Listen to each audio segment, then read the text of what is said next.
کرے اتنا جتنا انسان اس کے اوپر غور کرے اتنا آدمی حیران ہوتا ہے کہ اللہ نے کیا نظام انسان کے لیے بنایا۔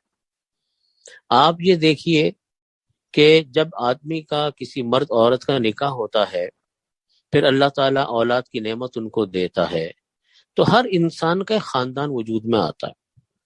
پھر اس خاندان سے پھر وہ بچے بڑے ہوتے ہیں، پھر ان کی شادیاں ہوتی ہیں، ان کے خاندان بنتے ہیں۔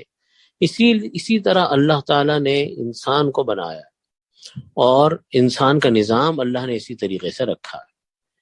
اور ایک عظیم مقصد اللہ نے نکاح کا رکھا ہے، وہ ہے خاندان کو وجود بخشنا، آپس میں تعارف پیدا کرنا، آپس میں ایک خاندانی رسم و رواج، خاندان کو وجود دینا، اولاد کی تربیت کرنا، ان کو کسی قابل بنانا تاکہ معاشرے کا ایک اچھا فرد بن سکے۔ یہ ایک اللہ کا ایک اپنا بنایا ہوا نظام ہے۔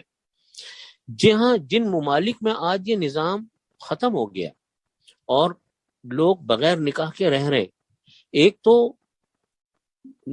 تو اس کا جو معاشرتی نقصان ہے، گناہ ہے، معصیت ہے، وہ تو اپنی جگہ پر ہے، لیکن اس کا جو بنیادی مقصد ہے، وہ اس کا جو ایک بنیادی خرابی وجود میں آئی، وہ خرابی یہ وجود میں آئی کہ ان کا خاندانی نظام ختم ہو گیا۔ ہر انسان نے اپنے اپنے طریقے سے زندگی گزارنی شروع کر دی۔ چند کچھ عرصے اس مرد کے ساتھ رہے، کوئی عورت کسی اور مرد کے ساتھ رہی، مرد کسی عورت کے ساتھ رہا، پھر ان کو چھوڑ دیا، پھر کسی اور کے پاس چلے گئے۔ نتیجہ یہ کہ ان کا خاندان وجود میں نہیں آتا۔ اسی لیے آپ اگر جا کر دیکھیں ان ممالک میں جو غیر مسلم ممالک ہیں اور جہاں بغیر نکاح کے لوگ زندگی گزارتے ہیں، ان کے ساتھ ان کی اولاد ہے نہ ان کا کوئی خاندان ہے، وہ اپنی زندگیوں کے اندر تنہائی کا شکار ہے۔ کہنے کو بڑا خوبصورت ملک ہوگا، کہنے کو ڈالر، پاؤنڈ اور یورو کی ریل پیل ہوگی، لیکن اگر دیکھا جائے تو ان کا نظام زندگی کچھ بھی نہیں ہے۔ گھریلو طور کے اوپر وہ لوگ ایک تنہائی کا شکار ہیں۔ اللہ رب العزت نے انسان کو یہ ایک نظام فطرت دیا۔ اس نظام فطرت میں اللہ نبی کریم صلی اللہ علیہ وسلم نے ہمیں یہ تعلیم دی کہ اپنے بچوں کی شادیاں تم اس وقت کرو جب بچے جوان ہوں، بالغ ہوں، ان کی شادیوں میں تاخیر نہ کرو۔ تاخیر کرنے سے بہت مسائل پیدا ہوتے ہیں۔ اور اللہ تعالیٰ نے ذمہ داریاں بھی الگ بنائی ہیں، مرد کی الگ ذمہ داری بنائی ہے، عورت کی الگ ذمہ داری بنائی ہے۔ یہ بھی نظام فطرت ہے۔ زندگی کے یہ گاڑی کے دو پہیے ہیں جن کے ساتھ وہ گاڑی چلتی ہے زندگی کی، ایک مرد، ایک عورت، ایک شوہر، ایک بیوی۔ اللہ تعالیٰ نے انسان کی آدھی زندگی جو ہے وہ گھر میں گزرتی ہے۔ آدمی شام کو گھر میں آتا ہے، صبح کو گھر سے جاتا ہے، بچے صبح کو پڑھنے نکلتے ہیں، شام کو گھروں میں آتے ہیں، صبح پھر جاتے ہیں۔ آدھی زندگی گھر کی، آدھی زندگی باہر کی۔ گھریلو زندگی کی ذمہ داری اللہ نے عورت پر ڈالی ہے کہ یہ کام تم کرو۔ بچوں کی تربیت، گھر کی دیکھ بھال، گھر کے ماحول کو صحت مند بنانا، گھر کی چیزوں کو سیٹ رکھنا، گھر کی ذمہ داریاں، یہ پورا گھریلو نظام اللہ نے عورت کے حوالے کیا۔ مرد کی، اور اسی حوالے سے اللہ تعالیٰ نے عورت کی خلقت بنائی۔ مرد کی ذمہ داری اللہ تعالیٰ نے بنائی ہے تم باہر کے کام کرو، تم باہر کی چیزوں کو دیکھو، کماؤ، محنت کرو، باہر کے جو مسائل ہوتے ہیں ان کو جھیلو۔ یہ اللہ کا ایک نظام فطرت ہے۔ جن ملکوں نے ان نظام فطرت کو چھیڑا وہ ملک تباہی بربادی کا شکار ہو گئے، خاندانی طور پہ ختم ہو گئے، ان کا خاندان بالکل تقریباً نہ ہونے کے برابر رہ گیا اور لوگ ایک آزاد زندگی گزارنے کے عادی ہو گئے۔ اسی ایک نظام فطرت میں اللہ تعالیٰ نے وقت کے اوپر، جہاں نکاح ایک نظام فطرت ہے، اس نکاح کو اپنے وقت کے اوپر کرنا نظام فطرت ہے۔ پھر نکاح کے اوپر اللہ تعالیٰ نے یہ شرط لگائی، نبی کریم صلی اللہ علیہ وسلم نے، اور کتابوں میں یہ بات لکھی ہوئی ہے کہ یہ ضروری ہے کہ انسان جب کہیں نکاح کرے تو اپنے میچ خاندانوں میں نکاح کرے جو ان سے میچنگ ہوتی ہے، جس کو عربی کی اصطلاح میں کفو کہا جاتا ہے، کاف فے واو، کفو۔ وہاں نکاح کرنا چاہیے، نکاح کامیاب ہوتے ہیں۔ جہاں نکاح کفو میں نہ ہو اور خاندانی طور پر ان میں میچنگ نہ ہو، وہاں عموماً نکاح میں مسائل پیدا ہوتے ہیں۔ لیکن بہرحال زندگی کے اندر اونچ نیچ آتی ہے، زندگی کے اندر نشیب و فراز آتے ہیں، اور بہت سارے گھرانوں میں ساری احتیاط ہونے کے باوجود، ساری محنت ہو جانے کے باوجود، وہ نکاح کا بندھن جو ہے کبھی نہ کبھی کسی کا ٹوٹ جاتا ہے۔ اللہ تعالیٰ سب کو محفوظ فرمائے نکاح کے بندھن کے ٹوٹ جانے سے۔ ایک تو ہوتی ہے موت کا واقع ہو جانا، یہ بھی اللہ کی طرف سے ہے، کوئی انسان اس کے اندر اپنی عمل دخل نہیں رکھتا۔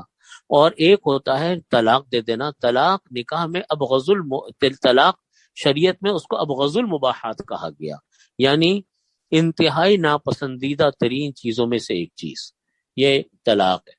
اس سے جو خاندان خراب ہوتا ہے، اس سے جو خاندان میں تباہی آتی ہے، بچوں کے اوپر اس کے جو ایک نگیٹو جو اس کے اثرات پڑتے ہیں، وہ ساری دنیا اس کو جانتی ہے۔ حدیث شریف میں آتا ہے کہ شیطان جو ہے وہ سمندر کے اوپر اپنا تخت لگاتا ہے۔ ابلیس جو شیطانوں کا سردار ہے، وہ سمندر کے اوپر سمندر کے پانی کے اوپر اپنا تخت لگاتا ہے، اور جب صبح ہوتی ہے تو وہ اپنے چیلے چماٹوں کو بھیجتا ہے کہ جی جاؤ لوگوں کو بہکاؤ، یہ کرو، اپنے ہمیں بتاؤ کہ کیا کیا کیا۔ وہ جاتے ہیں، اور جانے کے بعد جب واپس آ کر اپنی رپورٹ دیتے ہیں تو شیطان سر ایک سے پوچھتا ہے کہ ابلیس سب سے پوچھتا ہے کہ بتاؤ تم نے کیا محنت کی۔ کوئی کہتا ہے کہ جی میں نے نماز میں جا رہا تھا، میں نے اس کا دل اس سے نماز سے ہٹا دیا، وہ نماز میں نہیں کیا۔ شیطان اس کی کوئی خاص تعریف نہیں کرتا۔ کوئی کہتا ہے کہ فلانا جھوٹ نہیں بولتا تو میں نے جھوٹ پہ لگا دیا۔ کوئی کہہ رہا تھا وہ خیرات کر رہا تھا، میں نے خیرات سے ہٹا دیا۔ کسی کو کسی گناہ میں لگا دیا۔ اس پر وہ کوئی خاص رد عمل ظاہر نہیں کرتا۔ لیکن جب کوئی آدمی آ کر یہ کہتا ہے، جب کوئی آدمی نہیں بلکہ جب کوئی ابلیس یا شیطان آ کر یہ کہتا ہے کہ میں نے میاں بیوی کے درمیان میں جھگڑے کروا دی، لڑائیاں کروا دی، تو پھر وہ اٹھ کر اس کو گلے لگاتا ہے، کہتے ہیں دیکھو یہ کام کیا تم نے۔ کیونکہ کہنے کو وہ میاں بیوی کی لڑائی ہے، لیکن اس سے جتنے انسان متاثر ہوتے ہیں، دو خاندان متاثر ہوتے ہیں، لڑکی کا خاندان بھی لڑکے کا خاندان بھی، بچے الگ، اور وہ جھگڑے جو چلتے ہیں وہ لامتناہی ہوتے ہیں۔ اس لیے اللہ سے ہمیں پناہ مانگنی چاہیے ان چیزوں سے۔ اب مسئلہ یہ ہے کہ ہماری وہ محترم خواتین اور ہمارے وہ عورتیں جو مطلقہ ہو گئیں، بیوہ ہو گئیں، یا دوسری لڑکیاں ہیں ان کی شادیاں نہیں ہو پا رہی، ان کا معاشرے میں کیا حیثیت ہوگی، اور ان کو معاشرے میں کس طریقے سے ان کے نکاح کے مسائل حل ہونے چاہیے۔ تو دیکھیے یہ سارے کام مردوں کو بھی مل کر کرنے ہیں، عورتوں کو بھی مل کر کرنے ہیں، یعنی مطلقہ خواتین، بیوہ خواتین، وہ عورتیں، وہ لڑکیاں جن کے رشتے نہیں ہو پاتے، اس کے لیے ہمیں محنت کرنی ہے، مردوں کو بھی محنت کرنی ہے، عورتوں کو بھی۔ وہ اپنے ذرائع کو استعمال کریں اور اپنے خاندان میں ان لڑکیوں پر، ان خواتین پر نظر رکھیں جو خواتین بیوائیں ہو گئی ہیں، مطلقہ ہو گئی۔ نبی کریم صلی اللہ علیہ وسلم نے ایک جگہ پر ارشاد فرمایا کہ عورتوں کو تم خالی مت چھوڑو، یعنی بیوہ مت چھوڑو، ان کا نکاح جلدی سے کر دو، چاہے وہ مطلقہ ہوں چاہے بیوہ ہوں، ان کے نکاح میں دیر نہ کرو، جس طرح بھی ہو نکاح کی کوشش مل کر کریں۔ ہمارے ہاں جو خرابی ہے معاشرتی، دیکھیے نکاح تو سب کرنا چاہتے ہیں، مسئلہ یہ نہیں ہے، کون سی عورت ایسی ہوگی جو یہ نہ چاہے کہ اس کا نکاح نہ ہو، کون سا مرد ایسا ہے جو یہ نہ چاہے کہ اس کا نکاح نہ ہو۔ مسئلہ یہ کہ نکاح ہو کیسے، مسئلہ یہ ہے ہر عورت نکاح کرنا چاہتی ہے، اور جب خاندان کے بہن بھائیوں سب کی شادیاں ہو جاتی ہیں، ماں باپ بوڑھے ہو جاتے ہیں، تو اکیلی عورت اب کہاں رہے گی؟ یہ بہت بڑا مسئلہ، معاشرتی مسئلہ ہے۔ ماں باپ کے ساتھ رہے، ماں باپ بھی بعض اوقات رخصت ہو جاتے ہیں، وہ نہیں ہوتے، بہن بھائیوں کے ساتھ رہے تو بہن بھائیوں کی اپنی فیملیاں ہوتی ہیں، تو کہاں رہے گی وہ؟ ایک بہت بڑا معاشرتی مسئلہ ہے۔ اس لیے صرف رہنے کا مسئلہ نہیں، اور بھی بے شمار مسائل ہوتے ہیں۔ تو اس کے لیے ہمارے خاندانوں میں سب کو محنت کرنے کی ضرورت ہے۔ اس وقت جو ہمارے ہاں کا معاشرتی خرابی ہے وہ یہ ہے کہ ہمارے ہاں خاندان کے جو دوسرے افراد ہیں وہ اس معاملے میں بولتے ہوئے شرماتے ہیں، یا شرماتے نہیں ہیں تو وہ یہ کہتے ہیں کہ ہم دوسرے کے معاملے میں دخل کیوں دیں، پتہ نہیں آگے جا کر ان کا کیا بنے گا۔ یہ بات غلط ہے، بلکہ پورے خاندان کو، ننہال ددہال، اس لڑکی کو اگر خدا نخواستہ کہیں سے طلاق ہوئی ہے یا وہ بیوہ ہوئی ہے خدا نخواستہ، تو اس کے پرانا جو سسرال ہے ان کو بھی کوشش کرنی چاہیے کہ اس کا نکاح کسی اور سے کر دیں۔ اس کے لیے محنت سب کریں گے، ضرور اللہ تعالیٰ نکاح کریں گے۔ دیکھیے یہ دین کا معاملہ ہے، یہ شریعت کا معاملہ ہے، جب ذرا سی کوشش ہوتی ہے اللہ تعالیٰ اس کے لیے راستے کھولتے ہیں۔ میرے سامنے کئی خواتین کی مثالیں ہیں جن خواتین کے نکاح، جو خواتین بیوہ ہو گئی، بعض خواتین مطلقہ ہو گئی، لیکن جب سب نے کوشش کی کچھ عرصے میں نکاح ہو گیا۔ لیکن ہمارے ہاں لوگ کوشش نہیں کرتے۔ ایک خرابی تو ہماری معاشرتی یہ ہے۔ تو پہلی خرابی یہ ہے کہ اس نکاح کی ہمیں کوشش کرنی چاہیے۔ دوسری خرابی یہ ہے کہ اگر ہمارے ہاں کوئی آدمی، کوئی مرد دوسری شادی کر لے ان خواتین سے جو خواتین بیوائیں ہیں، ان خواتین سے جو خواتین مطلقہ ہیں، اور ان کی مدد کرنے کے لیے کر لے، تو ہمارے معاشرے میں اس کو اتنا برا سمجھا جاتا ہے کہ اس آدمی نے دوسری شادی کر لی، اور یوں اس کو بیان کیا جاتا ہے جیسا کہ اس نے کوئی لڑکی اغوا کر لی، کوئی اس نے زنا کر لیا، کوئی اس نے کوئی بے حیائی کا کام کر لیا۔ اس طرح لوگ سمجھتے ہیں کہ یہ تو ایک گویا کہ یہ تو ایک اس نے بہت گندا کام کیا۔ ہم نہیں سمجھتے تھے کہ وہ آدمی ایسا نکلے گا۔ حالانکہ نکاح کرنا یہ تو سنت انبیاء ہے، اور ایک سے زیادہ نکاح کرنا نبی کریم صلی اللہ علیہ وسلم کا طریقہ بھی ہے اور صحابہ کرام کا طریقہ بھی ہے، لیکن اس کی بھی شرطیں۔ ہمارے ہاں جو خرابیاں پیدا ہوتی ہیں مطلقہ خواتین اور بیوہ خواتین سے نکاح کی، اس میں 2-3 خرابیاں ایسی ہیں جو ان کے نکاح میں رکاوٹ بنتی ہیں۔ نمبر 1 خرابی یہ ہے کہ مرد انصاف نہیں کرتے، جس کی وجہ سے عورتیں ڈرتی ہیں کہ ہمارے شوہر نے اگر دوسری شادی کر لی تو ہم تو مارے جائیں گے۔ مثلا بعض عورتوں کے ساتھ یہ ہوتا ہے کہ مرد ساری توجہ اب دوسری بیوی کو دیتا ہے، پہلی بیوی کو چھوڑ دیتا ہے۔ بعض جگہوں پر یہ خرابی ہوتی ہے۔ بعض جگہوں پر یہ خرابی ہوتی ہے کہ دوسری شادی کر کے دوسرے بیوی کو چھوڑ دیا، اس کو بس ایسے ہی رکھا ہوا ہے، اور ساری توجہ وہی پہلی بیوی کی طرف ہے۔ یہ بھی غلط۔ بلکہ شریعت میں حکم یہ ہے کہ وہ مرد شادی کر سکتا ہے جو مرد کے مالی طور پر اپنی دوسری بیوی کا پوری ذمہ داریوں کو اٹھائے، اور فزیکل وہ فٹ ہو، جو دونوں بیویوں کے حقوق ادا کرنے کے قابل۔ اور جب وہ شادی کر لے تو شادی کرنے کے بعد مساوات، شادی کرنے کے بعد دونوں کے درمیان برابری، وہ اس طرح کرے کہ کسی بیوی کو کوئی نقصان نہ ہو۔ یہ ہمارے ہاں نہیں ہوتا، جس کی وجہ سے اکثر ہمارے ہاں نکاح جو ہیں ان مطلقہ بیوہ خواتین کے نہیں ہو پاتے، اور پہلی بیویاں وہ نکاح ہونے نہیں دیتی، اور یہ ایک خرابی ہمارے معاشرے کی ہے۔ دوسری خرابی ہماری معاشرتی یہ ہے کہ اگر مرد فزیکل فٹ بھی ہو، مالی طور پر بھی وہ مستحکم ہو، اور میاں بیوی وہ دونوں بیویوں کے ساتھ برابری بھی کرتا ہے، تب بھی ہمارا معاشرتی معاملہ یہ ہے کہ ہم معاشرتی طور کے اوپر اس دوسری بیوی کو وہ ایکسس اپنے خاندان میں نہیں دیتے جو پہلی بیوی کا ایکسس ہے۔ اپنے خاندان میں اس کو وہ اہمیت نہیں دیتے، اپنے خاندان میں اس کو وہ عزت نہیں دیتے جو ہمارے ہاں پہلی بیوی کو ہوتی ہے۔ میرے ایک جاننے والے دوست ہیں، ان کی 2 بیویاں ہیں، اب دوسری بیوی سے بھی ان کی ماشاءاللہ اولاد ہے۔ تو ویسے ہی میرا ان سے کے ساتھ ایک مرتبہ اس موضوع پر بات ہوئی، تو میں نے کہا آپ کو کوئی گھریلو طور پہ پرابلم تو نہیں ہے؟ انہوں نے کہا نہیں، بہت پرابلم ہے۔ میں نے کہا کیا پرابلم ہے؟ انہوں نے کہا کہ میری جو دوسری بیوی ہے، اس دوسری بیوی کے ساتھ میرے خاندان والوں نے بائیکاٹ کیا۔ میں نے کہا کیا بائیکاٹ ہے؟ کہہ رہے کہ نہ اس کے گھر آنا، دونوں کے گھر انہوں نے الگ کیے ہوئے، نہ اس کے گھر آنا، نہ جانا، نہ اپنے ہاں کسی تقریب میں دوسری بیوی کو بلانا۔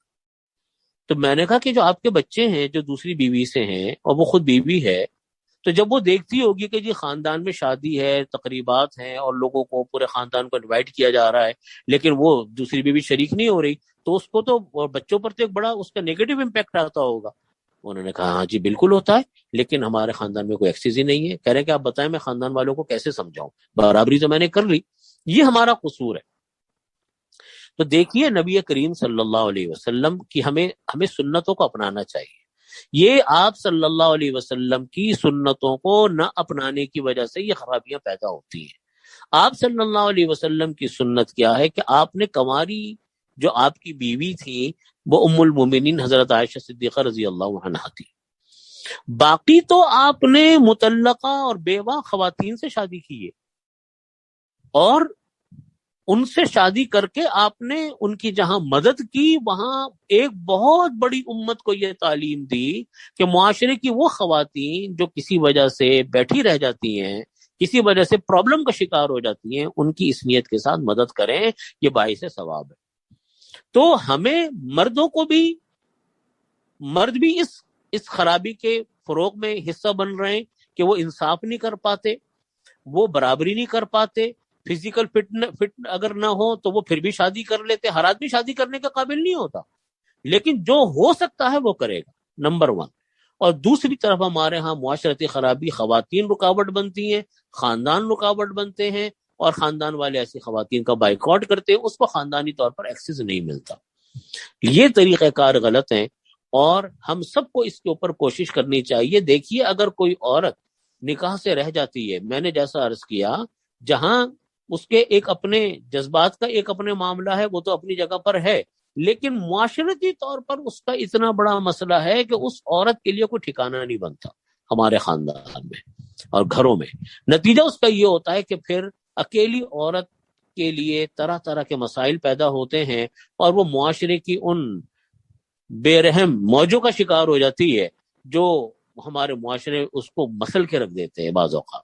اس لیے ان معاملات میں ہم لوگوں کو، خاندانوں کو، لوگ بڑوں کو، چھوٹوں کو اس کی طرف توجہ کرنی چاہیے، اور یہ معاملہ صرف اس عورت کے گھر والوں سے حل نہیں ہوگا، یہ معاملہ اس خاندان کے لوگوں کے ذریعے سے حل ہوگا جب پوری خاندان والے اس کی طرف توجہ کریں گے۔ یعنی میں آپ کو بتاؤں، اس معاملے میں ہمارے ہاں اتنی جہالت ہے، اتنی ناواقفیت ہے شریعت کے معاملے میں۔ میرے ایک جاننے والے کراچی کے علاوہ کسی اور شہر میں رہتے ہیں، ان کی بہن کی طلاق ہو گئی، کوئی وجہ پیش آ گئی تھی۔ اب جب اس بیچارے کی بہن کی طلاق ہو گئی، اب بھائی رکاوٹ بن رہا ہے کہ اس کی دوسری شادی نہیں ہونے دوں گا۔ اب مجھے بتائیے، کہیں بھائی رکاوٹ بنتے ہیں، کہیں ماں باپ رکاوٹ بنتے ہیں، کہیں کوئی رکاوٹ بنتا ہے، کہیں اولاد کھڑی ہو جاتی ہے۔ یہ ایک بہت بڑا مسئلہ ہے ہمارے یہاں کہ اس عورت کی اگر کوئی اولاد بڑی ہے، ایک دو مثالیں میرے سامنے ایسی ہیں کہ ان کی اولاد نے شادیاں نہیں ہونے دی۔ بھائی کیوں نہیں ہونے دے رہے شادیاں؟ وہ اولاد تو اپنی شادیاں کر کے زندگیوں میں مگن ہو جائیں گے، لیکن ان کی ماں کہاں جائے گی؟ یہ مسائل ہیں، یہ مسائل معاشرتی مسائل ہیں۔ معاشرتی مسائل کو معاشرتی طریقوں سے ہی حل کرنا ضروری ہے، اور یہ معاشرتی طریقوں سے اس طریقے سے حل ہوں گے کہ ہمارے پورے ماحول کو، پورے لوگوں کو اس کی طرف ہمیں توجہ کرنے کی ضرورت ہوگی۔ اور بعض اوقات ہمارے ہاں بچے نہیں مانتے، کبھی بڑے نہیں مانتے، کبھی کوئی نہیں مانتا۔ یہ سب کو اس معاملے میں اس کو ان کی مدد کرنی چاہیے۔ جب سب اس کی مدد کریں گے کہ ہمارے ہاں کا معاشرتی مسئلہ حل ہوگا۔ لیکن اس معاملے میں جب تک معاشرتی طور کے اوپر، خاندانی طور کے اوپر ہم کوئی ایکشن نہیں لیں گے، یہ مسئلہ حل ہونے والا نہیں ہے۔ اس لیے میری تمام خواتین سے درخواست ہے، اور بہت بڑی رکاوٹ جو میری ان تمام باتوں میں جو میں نے مسائل بتائے، ان مسائل میں اگر آپ کرکس آف دی میٹر نکالیں، یعنی بنیادی نقطہ نکالیں، جو سب سے بڑی رکاوٹ بنتی ہیں وہ خواتین بنتی ہیں۔ کہیں بیوی کی شکل میں، پہلی بیوی کی شکل میں، کہیں ماں کی شکل میں، کہیں ساس کی شکل میں، کہیں نند کی شکل میں، کہیں کچھ۔ آپ دیکھ لیجئے، زیادہ رکاوٹ جو ہے وہ خواتین کی طرف سے آتی ہے، وہ زیادہ رکاوٹ وہ مردوں کی طرف سے نہیں آ رہی ہوتی۔ اس لیے میں یہ بات آپ سے عرض کرنا چاہتا ہوں کہ آپ ان معاشرتی مسائل کو آپ لیں، اور میں یہ بھی نہیں کہتا کہ مسائل پیدا نہیں ہوتے، مسائل بہت پیدا ہوتے، لیکن بہت سارے مرد ہیں۔ اس وقت آپ دیکھیے ہمارے معاشرے، اس وقت کیا صورتحال ہے۔ میں چھوٹی سی ایک صورتحال آپ کے سامنے عرض کرنا چاہتا ہوں، ہے تو بڑی بہرحال بات عجیب سی، لیکن شریعت کے معاملے میں شرمانا نہیں چاہیے۔ آپ اس وقت دیکھیں بے حیائی کتنی تیزی سے پھیل رہی، کس تیزی کے ساتھ نامحرم مرد عورتوں کا اختلاط پھیل رہا ہے، خاص طور پہ وہ لڑکیاں، وہ لڑکے جو کہ مخلوط تعلیمی اداروں میں پڑھتے ہیں یا مخلوط کالج، مخلوط دفاتر میں کام کرتے ہیں، ان کا ساتھ رہنا، اٹھنا بیٹھنا ساتھ، گپ شپ ساتھ، اور ہوٹلنگ پھر ساتھ شروع ہو جاتی ہے، پھر گھومنا پھرنا شروع ہو جاتا ہے، اور پھر بات کہاں تک جاتی ہے وہ سب کو پتا۔ یہ کون لوگ ہوتے ہیں؟ آپ ذرا، میں یہ کہتا ہوں کہ کسی ریسٹورینٹ میں چلے جائیں، خاص طور پہ دن کے وقت چلے جائیں، سارے ریسٹورینٹ 10 بجے سے بھر جاتے ہیں، لڑکے لڑکیاں بیٹھے ہوئے۔ وہ کون لڑکے لڑکیاں ہیں؟ کیا بہن بھائی ہیں؟ کیا میاں بیوی ہیں؟ کون میاں بیوی صبح کو 10 بجے ہوٹلنگ کرتا ہے، 11 بجے ہوٹلنگ کرتا ہے، لنچ کے اوپر جا رہا ہوتا ہے ہوٹل میں، ایک دن چلا گیا ہوگا. لیکن بھرے پڑے ہمارے ملک کے تمام ریسٹورنٹس، تمام جناب ہمارے ہاں کے جناب کیفے، وہ بھرے پڑے لڑکے لڑکیوں سے. وہ کون ہے؟ وہ یہی لڑکے لڑکیاں ہیں جن کے نکاح نہیں ہوئے. بہت ساری خواتین ایسی ہوں گی جو بیوہ ہوں گی، بہت ساری وہ ہوں گی جو مطلقہ ہوں گی، بہت ساری وہ ہوں گی جن کے نکاح نہیں ہو رہے، نکاح میں بلا وجہ کی تاخیر اور مخلوط اجتماع، مخلوط تعلیم. نتیجہ یہ ہوتا ہے کہ بے حیائی جس تیزی کے ساتھ پھیل رہی ہے اس کو روکنے کا ذریعہ در حقیقت وقت کے اوپر نکاح کرنا اور نکاح کو فوقیت دینا. وہ مرد جس کو خواہش اگر کسی دوسری عورت کی ہے، آپ اس کو جائز راستہ دیں. ان خواتین کی مدد کریں جو خواتین دوسرا نکاح کرنا چاہتی ہیں. ان مردوں کی آپ تعاون کریں جو دوسری عورت کو رکھنا چاہے، تاکہ بے حیائی کا راستہ روکے، تاکہ گناہ کا راستہ روکے. آج ہمارے ہاں بہت سارے لوگ عورتیں یہ کہتی ہیں کہ ٹھیک ہے مرد کہیں اور چلا جائے وہ قابل قبول ہے، لیکن نکاح نہ کرے، یہ قابل قبول نہیں ہے. اس کی بنیادی وجہ وہ معاشرتی خرابیاں ہیں جو میں نے عرض کی، کچھ اور بھی ہوں گی جو اس وقت میرے ذہن میں نہیں. لیکن اللہ سے ہمیں پناہ مانگنی چاہیے کہ دیکھیے زنا جو ہے نا، یہ بے حیائی، یہ اللہ تعالیٰ کو ناپسندیدہ ترین گناہوں میں سے گناہ ہے. صرف گناہ ہی نہیں ہے بلکہ اس کی وجہ سے معاشرے کے اندر جو ایک نحوست، معاشرے کے اندر جو ایک بدکاری کا جو ایک گناہ، معاشرے کے اندر جو اس کے نتائج سامنے آتے ہیں وہ اتنے بھیانک ہیں کہ معاشرے کا معاشرہ اس سے تباہ ہو جاتا ہے. قرآن کریم میں اسی کو اللہ تعالیٰ نے فرمایا کہ وَلَا تَقْرَبُوا الزِّنَا إِنَّهُ كَانَ فَاحِشًا وَسَاءَ سَبِيلًا. تم لوگ زنا کے قریب مت جایا کرو. وَلَا تَقْرَبُوا الزِّنَا، تم زنا کے قریب مت جاؤ. إِنَّهُ كَانَ فَاحِشًا، یہ بہت ہی بے حیائی کا کام ہے. وَسَاءَ سَبِيلًا، اور بڑا ہی برا راستہ ہے. اس کا ذریعہ روکنے کا یہی ہے کہ ہم نکاح کو وقت پر کریں، ان لوگوں کی مدد کریں جو دوسرے نکاح کے خواہش مند ہیں، ان خواتین کی مدد کریں جن کے گھر میں کوئی حادثہ پیش آنے کی وجہ سے وہ اکیلی رہ گئی. یہ راستے اسی طریقے سے رکیں گے، لیکن ہوگا مل کر کرنے سے، ہوگا سب کے ساتھ اجتماعی طور پر کام اور محنت کرنے سے، لوگوں کی ذہن سازی کرنے سے. اور بنیادی کردار اس میں میرے نزدیک مردوں کا جہاں ہے اس سے زیادہ بنیادی کردار خواتین کا ہے. اللہ تعالی ہم سب کا حامی و ناصر ہو اور ہماری مدد اللہ تعالی فرمائے. وآخر دعوانا الحمدللہ رب العالمین. جزاک اللہ حضرت، اللہ تعالیٰ آپ کو جزائے خیر سے نوازے. حضرت ایک دو سوال ہیں، ان کے مختصر جی جواب اگر عنایت فرما دیں. ایک سوال یہ کہ بچی کی شادی کرتے وقت ہمیں لڑکے اور خاندان میں کیا کیا دیکھنا چاہیے؟ کفر کا کیسے صحیح پتہ چلے گا؟ دیکھیے کفر کے معاملے میں یہ ہے کہ خاندان جو ہے نا وہ ہم پلہ ہونے چاہیے. ہم پلہ کا مطلب یہ ہوتا ہے خاندانی جو اسٹیٹس ہے، یعنی نسبی طور پہ خاندان